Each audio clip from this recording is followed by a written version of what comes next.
Hello everyone. In this video we will be solving this integral e power of x multiplied by cosine x. Here, since we have a product between two different functions, we will apply integration by parts, which is given in this formula here. To integrate a product between two functions, we will assume one of them, or here the first one, to be u. So e power of x will be u, and v prime will be the second one, which is here, cosine x. Then we will find u prime and v and apply them here in this formula, as we will see in this example. So as we said, first we will assume this e power of x to be u. Now to get u prime, we need to differentiate both sides. When we differentiate e power of x, it will remain as it is, e power of x. Here, as we said, cosine will be the second one, v prime. Now to move on from v prime to v, we need to integrate, not differentiate. And when we integrate cosine x, we will get sine x. Now we will plug in these four components into this formula here. So the integral that we need will be equal to u multiplied by v.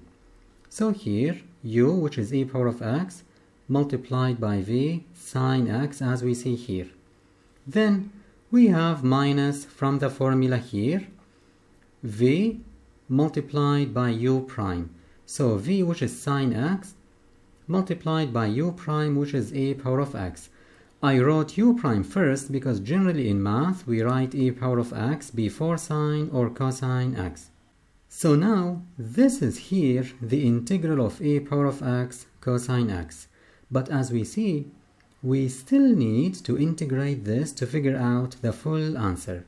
We need to integrate e power of x multiplied by sine x. And as you see, this is very similar to this integral, but instead of cosine, we have sine x.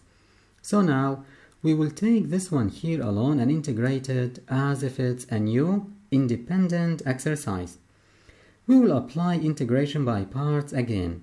So we will assume u to be the first one. Then when we differentiate, we have also e power of x. Now v prime will be the second one, sine x. And when we integrate to get v, integration of sine x will be negative cosine x. We will plug in these in the formula here again. So now we have u times v. Here we have u, which is e power of x, times v, which is negative cosine x. Here we have negative times cosine x. Then we have minus here from the formula. And now inside we have v times u prime. V, which is negative and cosine, times u prime, which is e power of x. Notice that here we have negative and negative, which will be positive like this.